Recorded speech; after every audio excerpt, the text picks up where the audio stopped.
Hey YouTube, today we're going to make some wax hardened leather shoulder armor.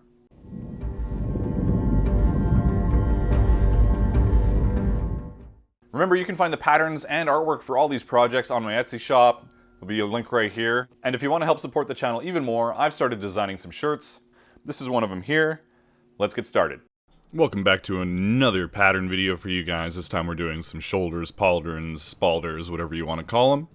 This shoulder piece is a large shoulder, so if you're going to scale it, remember that the positioning on those holes is also going to change, and it may not work with your chisels. So you might have to adjust the holes a little bit, but you could always just scale it down and make sure that it's got the right fit for you. If you want to go super minimalist and just want to make sure your shoulders are protected, there's some things that you can do to this pattern to make it faster, and you won't have to worry about the extra decorative pieces that I've added to it. The artwork is, well, it's pretty much serpents again. It's just, there's a lot of them, and there's a trunk, so it's a tree of life, Yggdrasil, whatever you want to call it, world tree. Yeah, I thought it was along the lines of something that I would be able to do quite easily, and it came out pretty nice. I'm very happy with it. I get most of my leather and supplies from LONSDALE leather, so check them out if you want to. There's a link right here, and there will be a link in the description down below. All the main parts of the shoulder I'm cutting out of 14-ounce leather. I think I wouldn't want to go any less than 12-ounce. It really depends on if you're doubling it up and if you're using it for armor or costume. If you're using it for sport armor, 14 ounce is great. If you're using it for costume, you could probably get away with something like a 10-ounce leather. Any thinner and you're going to have trouble with it holding its shape. If you water harden it or wax it, it might be able to hold it a little better, but unless you're doing sport armor, you really don't want to wax anything. So either water hardening or just shaping it with your hands and making sure you've got the right strapping system to get the shape that you want it to get. All these holes are for a diamond chisel punch. I've been using it recently. People were wondering why I was using that 4-in-1 punch. I still like the 4-in-1 punch, but if you're using chisels, it's a lot easier to get it through the leather. So you may want to give that a try if you're using something thicker. For thinner stuff, I still like that 4-in-1's pretty nice. It's nice and even, and it's really easy to stitch through. I've got a new beveler here, craft tool beveler. It's like a deluxe beveler. I think I like it. I'm pretty sure I do. It's going to take a little more work to sharpen it, but it's glides along the edge really nice, so we'll see how that goes in the future. You can see I didn't bevel certain parts. That's because there's a piece that goes on top of it. Now, I think I'm just overthinking things. I could have beveled it just fine, and when we burnished the edges, and everything would look just the same. Nobody's really going to notice if I had everything meet up flush or not, so whatever. Here I'm using a really fine beveler just to clear off some of the underside of these as well. I just wanted it to have a really blocky square look. Hey, there's those chisels, so write those down or look at the description or my Amazon storefront. So now we've got a whole bunch of hole punching to do.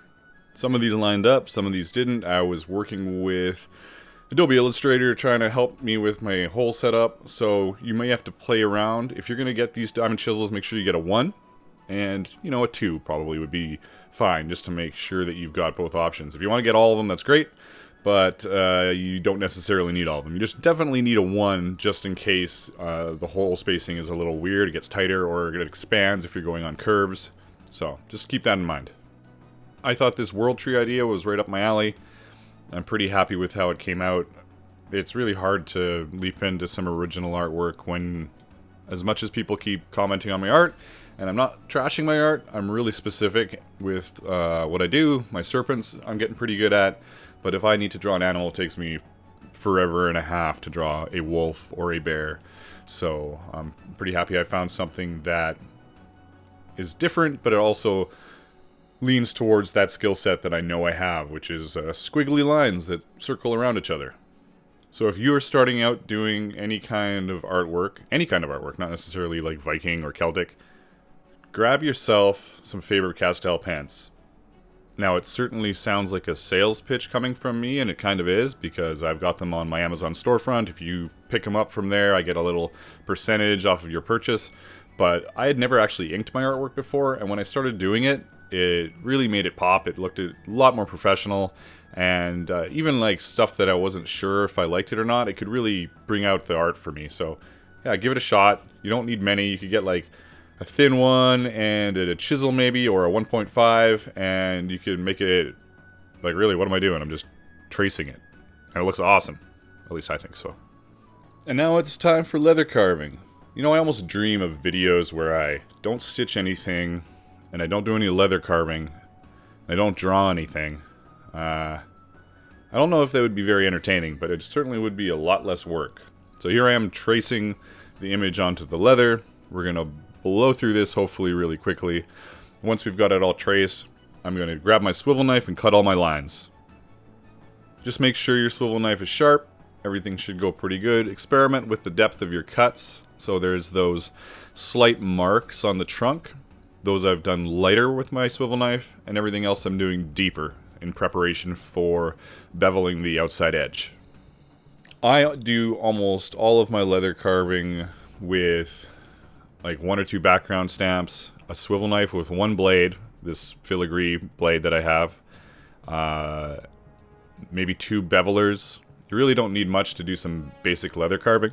Now, if you want to do some crazy Western floral stuff, that's a whole different thing. You need a bunch of pear shaders and a bunch of other weird little stamps. Hell, this stamp right here is brand new to me. I just decided to pick up a textured beveler, so I'm way outside my comfort zone.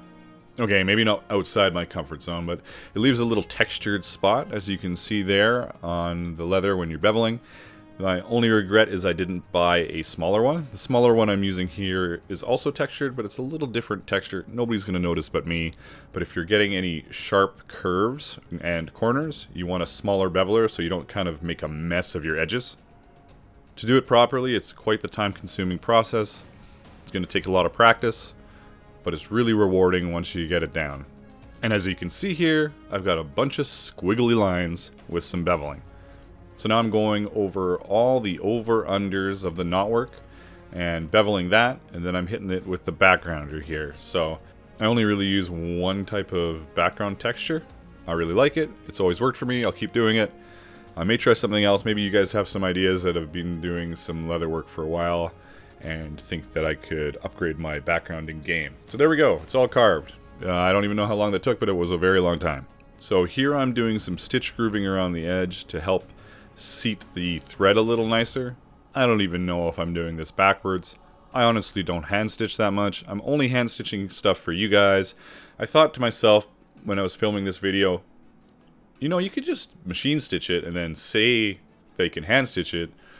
But it's one thing to say somebody can hand stitch it and another thing to show them that you can hand stitch it. So it is quite the process to put everything together and hand stitch it all. Hand paint all the carving and go through this tedious process of making sure everything is done how the person would do it for the most part. But yeah, I think it's kind of rewarding because the people watching my videos know it can be done. They can see exactly how it's done. They can see if I'm getting frustrated or not. They can tell what mistakes I make. So I think I'll keep doing it this way for the most part. So I'm painting with dyes. It's going to be tedious. It's not going to look perfect when you're done, but when you blend it with some antique stain gel, it'll look pretty good. Now, because I'm waxing this, one of the mistakes I made on this piece was when I did get a little bit of black where I didn't want to get it, I ended up mixing some color and deciding to paint where the mistakes were. Now that's great if you're not waxing your piece, but if you're waxing the piece, that paint is going to become a resist, and then the rest of the piece is going to darken. Now with this specific piece, I had a goal in mind. I was going to try and make it so that I had enough finish on this piece, enough resist, so that the wax wouldn't penetrate it, and the lovely carving with the perfect antique stain that I was going to do would hold up, and it wouldn't all darken, and everything would be beautiful. Now, that didn't happen. But that was the goal. So make sure if you are going to touch up any parts with paint that you're not waxing it or that it's after the process. And it's a little finicky painting on wax, but it's better than the alternative, which is the paint will stay the same color as it was originally and your leather will darken. The other alternative, obviously, is to just paint the whole thing and then wax it. I use 3 coats of that matte acrylic. Neutral Resolene is an option. I didn't use it this time, and I used my spray gun. Now, I usually don't do 3 coats, I usually do 1 or 2 of neutral Resin. The matte acrylic's been a little weird lately, so I wasn't sure if it was going to work out, but I wanted to experiment, so I just did 3 coats of it, and then gel antique.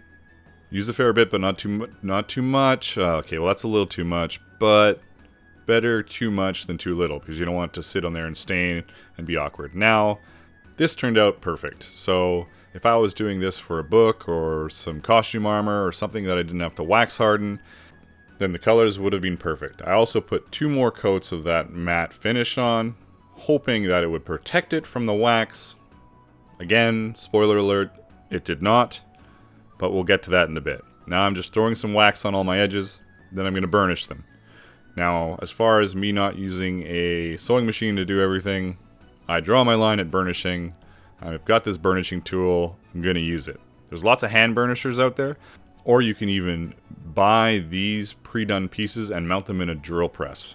Now I've just got it mounted to a old grinder. In fact, that other side was just hammered on, so it's friction fit. But if you've just got a drill press hanging out, which a lot of people have drill presses, it's a good thing to use. I even had a pretty inexpensive one-size wooden burnishing tool from Tandy that I used for years. And it was on a drill press. Once all these edges are nice and burnished, I use wax. You don't have to use wax. You can use water and soap, or gum tragacanth, or other sorts of saddle soap maybe, other options. Now it's hand stitching time. I picked up a stitching pony. Can you believe that? Just for you guys, a stitching pony. I got this from LONSDALE Leather, and again, plug, but it's awesome. Especially for me since I'm filming.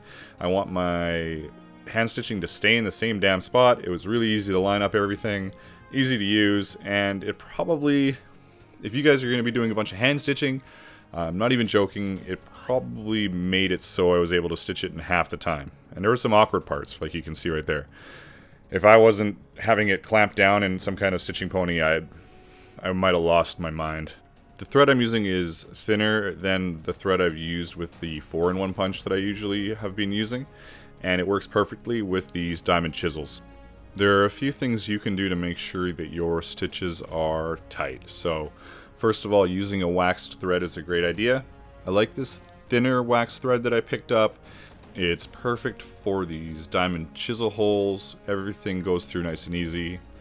The threads are easy to pull, and it keeps tension throughout your stitches. Now, another thing you can do to keep tension through your stitches, which I was trying to show here, but I've failed miserably because of the camera angle, is that when both of your threads, both needles, are out one side of your project, doesn't matter which side, so for instance, if they're both pushed out this side, so they're both out this side.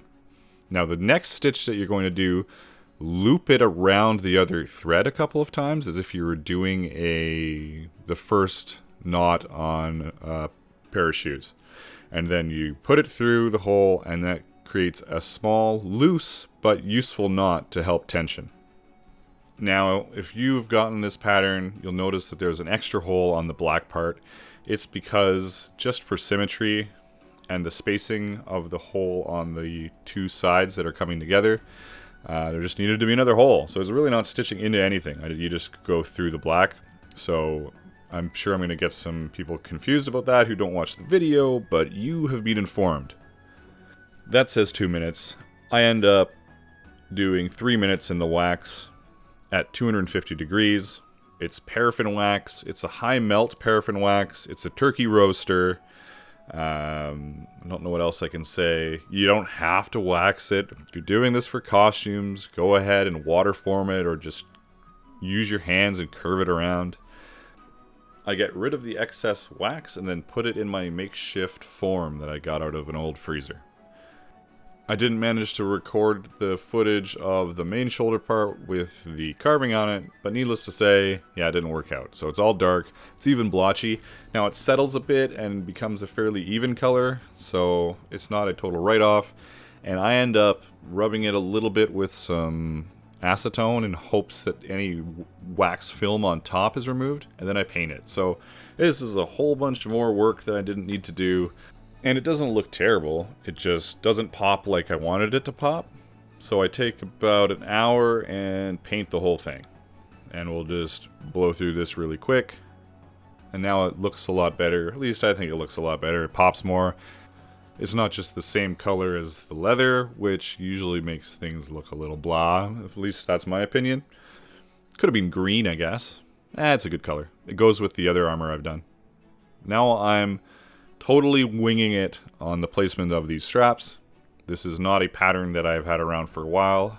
I literally decided to make a new pattern just for you guys. So I would talk about this a lot, but all these holes I'm punching, they're already on the pattern. I'm just deciding where center is, deciding where the edges are, deciding how much play I want in the shoulder, and punching my holes accordingly. Then we'll mount all the straps to the lowest lame, then we'll mount those straps to the second lame, and we'll mount those straps to the main top piece. The hole on the top piece is so far in that I need to drill it. Now, on the pattern it's even higher because I wanted it to have a little more play, but for the sake of this video, it was a bit lower. I'm doing a lot of eyeballing. Now, once all these are marked and set up to be riveted together, I'm going to put together a quick strap for around the arm. Now, on this pattern, I haven't shown how to mount it to your gambeson or body armor or whatever you want to do because it can fluctuate greatly depending on what you're using. I found a cool buckle in my stash, so this is a 1/2" arm strap. I make a little keeper with my awesome little stapler, and now that's ready to be mounted as well. Now it's just a whole bunch of riveting, and yeah, and of course solid brass rivets because they look the best. So we're just going to rocket through all these rivets. I obviously put a washer on both sides. It helps make sure the rivet is secure. I really like brass rivets. I also like riveting them because I'm getting pretty good at it. And there's something about being in the zone and just tapping the rivet perfectly to set it. Maybe that's a little too much information about my strange riveting habits for you guys. In the end, I didn't actually like the play on this shoulder enough, so I modified the pattern, and it'll have more play now in the pattern on my Etsy shop. I just needed to move everything up a little higher, and that would allow all the lames to move better, and in the end look better. That is a great camera angle. That's my left hand, just in case you were wondering. After we've got these final rivets put in, it's time to attach the arm strap, and that'll be it. Make sure when you put your arm strap on that you've got a lot of play. You don't want it too tight. You want to have the shoulder armor move with your arm when you lift it, and so you need to make sure that that strap is relatively loose. Once again, using a bunch of brass peening rivets for no reason, putting the buckle together, and then we can finally mount it onto the shoulder. Just got to wrestle with these final 2 rivets, and then we just have to punch some holes in our strap, and the shoulder's done. I think it looks pretty good. Well, there you have it. Some shoulder armor for you guys, pattern and artwork available on my Etsy for a limited time on my Patreon. Hit the like button if you enjoyed the video, subscribe for future videos, hit the notification button so you don't miss any of my content, and until next time, keep on being creative in whatever it is you do.